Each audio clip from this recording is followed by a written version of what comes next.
చూస్తున్నాం. పార్లమెంటు ఎన్నికల్లో విజయమే లక్ష్యంగా కాంగ్రెస్ తెలంగాణపై స్పెషల్ ఫోకస్ పెట్టింది. ఈ మేరకు క్షేత్రస్థాయిలో పార్టీని బలోపేతం చేసే దిశగా ఇవాళ బూత్ స్థాయిలో కమిటీతో సమావేశం కాబోతోంది. అయితే హైదరాబాద్ ఎల్బీ స్టేడియంలో జరిగే ఈ భేటీలో AICC chief Mallikarjuna Kharge, CM Revanth రెడ్డితో పాటు పలువురు ముఖ్య నేతలు కూడా పాల్గొనబోతున్నారు.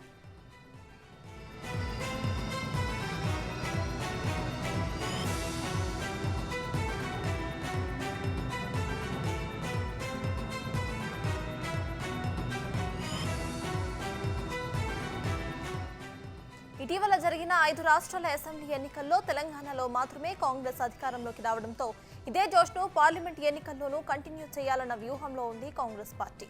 ఈ మేరకు అసెంబ్లీ ఎన్నికల్లో ఆశించిన ఫలితాలు రాని హైదరాబాద్, సికింద్రాబాద్, మేడ్చల్, మల్కాజ్గిరి లోక్సభ నియోజకవర్గాలపై ప్రత్యేకంగా దృష్టి సారించింది.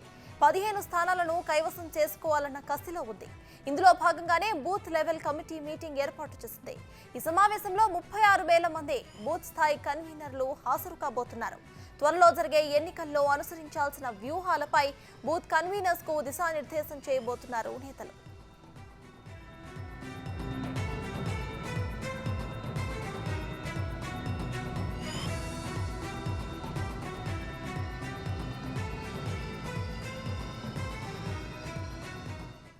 కాంగ్రెస్ నిర్వహిస్తున్న ఈ బూత్ లెవెల్ కమిటీ సమావేశానికి సంబంధించి పూర్తి డీటెయిల్స్ ను మా ప్రతినిధి సాదిక్ అందిస్తారు. సాదిక్, చెప్పండి, బూత్ లెవెల్ కమిటీ సమావేశంలో కాంగ్రెస్ ఎటువంటి అంశాలపై ఎక్కువగా ఫోకస్ పెట్టే అవకాశం ఉందనుకోవచ్చు సాదిక్? సత్తాజ్, కాంగ్రెస్ పార్టీ వచ్చే పార్లమెంటు ఎన్నికల్లో మెజార్టీ సీట్లు గెలుపుకునే లక్ష్యంగా తన వ్యూహాలకు మరింత పదును పెడుతుంది. కార్యకర్తలు, నాయకులతో ఇప్పటికే చర్చలు అదేవిధంగా సన్నాహక సమావేశాలు చేస్తున్నటువంటి కాంగ్రెస్ పార్టీ బూత్ కన్వీనర్లు, అంటే రాష్ట్రంలో 36,000 బూతులు ఉన్నాయి.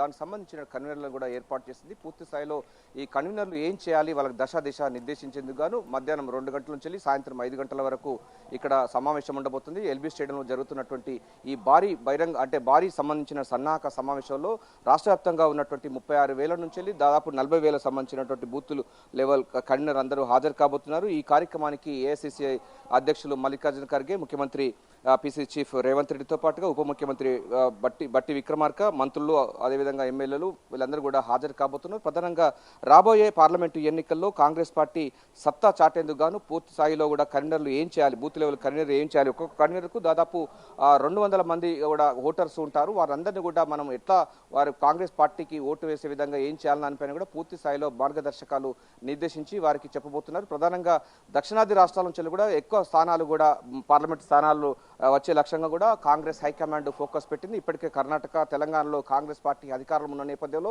ఇక్కడ నుంచి కూడా ఎక్కువ స్థానాలు ఉండే విధంగా ఉండబోతుంది. రాష్ట్రంలో 17 పార్లమెంటు నియోజకవర్గాలు ఉన్న నేపథ్యంలో దాదాపు 16 వరకు కూడా గెలుపుకునే లక్ష్యంగా పూర్తి స్థాయిలో ఫోకస్ పెట్టింది కాంగ్రెస్ పార్టీ. అందులో భాగంగానే మొత్తం ప్రిపరేటరీ వర్క్ కూడా కొనసాగుతుంది. ఇప్పటికే ఇన్ఛార్జ్ మంత్రులందరితో కూడా సమావేశాలు కొనసాగించినటువంటి పీసీ చీఫ్ రేవంత్ రెడ్డి ఆ తర్వాత కన్వీనర్లతో కూడా చేయబోతున్నారు. అదేవిధంగా జిల్లా స్థాయికి సంబంధించిన మంత్రులు, అంటే జిల్లా ఇన్ఛార్జ్ మంత్రులు కూడా ఇప్పటికే సన్నాహక సమావేశంలో చాలా బిజీగా ఉన్నారు. రాష్ట్ర వ్యాప్తంగా పూర్తి స్థాయిలో కాంగ్రెస్ పార్టీ అధికారంలోకి వచ్చిన తర్వాత జరుగుతున్నటువంటి మొట్టమొదటి పార్లమెంటు ఎన్నికలు కావడంతో ప్రాధాన్యత సంతరించుకుంది. అదేవిధంగా టాప్ ప్రియారిటీ కూడా తీసుకుంది కాంగ్రెస్ పార్టీ. ఈ నేపథ్యంలోనే ఎక్కువ మెజార్టీ స్థానాలు తీసుకువచ్చే లక్ష్యంగా ఉండబోతుంది.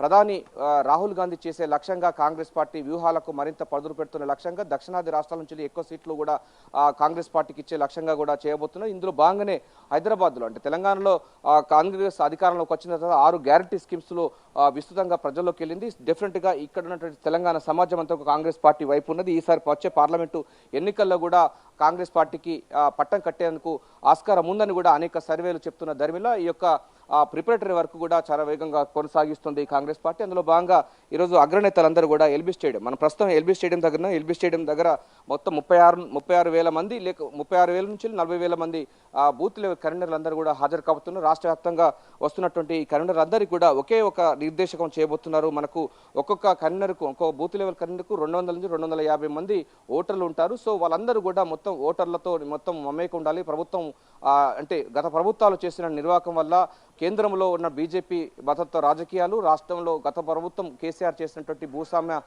సంబంధించినటువంటి విధానాలకు వ్యతిరేకంగా చేసినటువంటి పోరాటాలు వీటన్నిటి స్ఫూర్తి చేసుకుంటూ అదేవిధంగా 6 గ్యారంటీ స్కీమ్స్ అమలు పరిచేందుకు ప్రజా పరిపాలన కొనసాగిస్తుంది కాంగ్రెస్ పార్టీ. అదే తరహాలో కేంద్రంలో కూడా కాంగ్రెస్ పార్టీ అధికారంలోకి వచ్చినట్టయితే డెఫినెట్గా భారత్ జోడో యాత్ర అంటే భారత్ విచ్ఛిన్నం చేసేందుకు మతత్వ రాజకీయాలు చేస్తున్నటువంటి బీజేపీకి గట్టి సమాధానం చెప్పే లక్ష్యంగా మనం పనిచేయాల్సిన బాధ్యత ఉంటుందని కూడా కార్యకర్తలకు, నాయకులకు, కన్వీనర్లకైతే అగ్రనేతలు హితబోధ చేయబోతున్నారు. వారికి మార్గదర్శకాలు నిర్దేశించబోతున్నారు. ప్రధానంగా వచ్చేటువంటి పార్లమెంటు ఎన్నికల్లో గెలిపే లక్ష్యంగా ఏం చేయాలి దానిపైన కూడా పూర్తి స్థాయిలో ఉండబోతుంది. కాంగ్రెస్ పార్టీకి ఇప్పుడు 2.0 వర్షన్తో తన ప్రచారాన్ని ముమ్మరం చేసింది. ఇప్పటికే సునీల్ కనుగోలు టీం కూడా పూర్తి స్థాయిలో ఫోకస్ పెట్టింది. అంతేకాకుండా కాంగ్రెస్ పార్టీ అగ్రనేతలు సోనియా గాంధీ కూడా తెలంగాణ నుంచి పోటీ చేస్తారని కూడా వార్తలు వస్తున్నాయి. ఆమె ఖమ్మం కానీ లేకపోతే నల్గొండ సంబంధించిన పార్లమెంటు నియోజకవర్గం నుంచి కంటెస్ట్ చేస్తారని కూడా ప్రచారం కొనసాగుతున్న నేపథ్యంలో పార్టీ వర్గాలు చెప్తున్న నేపథ్యంలో కాంగ్రెస్ హైకమాండ్ చాలా టాప్ ప్రియారిటీగా తెలంగాణను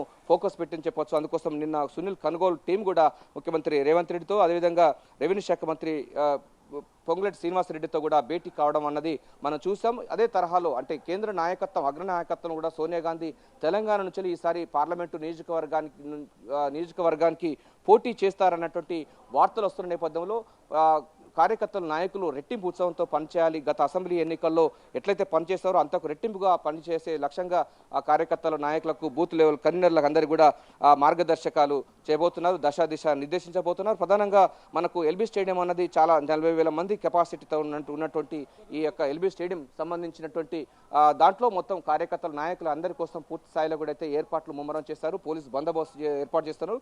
కాంగ్రెస్ పార్టీ అధికారంలోకి వచ్చిన తర్వాత పెద్ద మీటింగ్ అని చెప్పొచ్చు. ఎందుకంటే ఈ ప్రాంతం నుంచి వెళ్ళి కూడా కాంగ్రెస్ ప్రజాపాలన మొదలైంది. ఇక్కడే ముఖ్యమంత్రి రేవంత్ రెడ్డి అదేవిధంగా మంత్రులందరూ కూడా ప్రమాణ స్వీకారం చేసినటువంటి ఈ ప్లేస్లోనే మళ్ళీ దీన్ని ఎంచుకోవడం అనేది ప్రాధాన్యత సంతరించుకుంది. అందరి ఫోకస్ అంతా కార్యకర్తలు, నాయకులు అందరూ కూడా ఎల్బీ స్టేడియంకి రాబోతున్నారు. సో ఇప్పటికే పోలీసు సంబంధించిన బందోబస్తు ఏర్పాట్లు కూడా చేశారు. 3 అంచెల భద్రత ఏర్పాటు చేశారు. మొత్తం ఇక్కడ బచిర్బాగ్ నుంచి వెళ్ళి అసెంబ్లీ తదితర ప్రాంతాలంతా కూడా పోలీసులు అయితే బందోబస్తు నిర్వహిస్తున్నారు. మనకు పోలీసు ప్రిపరేటరీ వర్క్ చేస్తున్నటువంటి విజువల్స్ కూడా చూస్తున్నాం.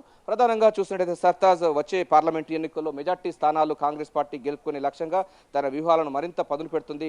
గతంలో కంటే భిన్నంగా కాంగ్రెస్ పార్టీ 2.0 వర్షంగా మొత్తం ప్రజల్లో మమేకమై ప్రజలకు మార్గదర్శకాలు చేయబోతుంది. మతత్వ రాజకీయాల నుండి దేశాన్ని రక్షించాలి, భారత్ జోడో అన్నది కొనసాగబోతున్న నేపథ్యంలో ఈ ఎన్నికలు వస్తున్నాయి. సో రాహుల్ గాంధీ ప్రధానమంత్రి చేసే లక్ష్యంగా కాంగ్రెస్ పార్టీ చాలా ప్రతిష్టాత్మకంగా పార్లమెంట్ ఎన్నికల్లో తీసుకోబోతుంది. సో ఈ అంశం పైన కూడా కాంగ్రెస్ పార్టీ ఇప్పటికే పూర్తి స్థాయిలో సన్నాహక సమావేశాలు నిర్వహిస్తుంది. సో బూత్ లెవెల్ సంబంధించిన కన్వీనర్లతో కూడా సమావేశాలు ఏర్పాటు చేసి వారికి దశ దిశ నిర్దేశించబోతున్నారు. 40,000 మంది కూడా బూత్ కన్వీనర్ సంబంధించి వచ్చే వారికి అందరూ కూడా వచ్చే పార్లమెంట్ ఎన్నికల్లో మెజార్టీ స్థానాలు గెలుపుకునే లక్ష్యంగా వారికి అందరికీ కూడా మార్గదర్శకాలు, దశ దిశ నిర్దేశించబోతున్నారు. Right, thank you Sadiq.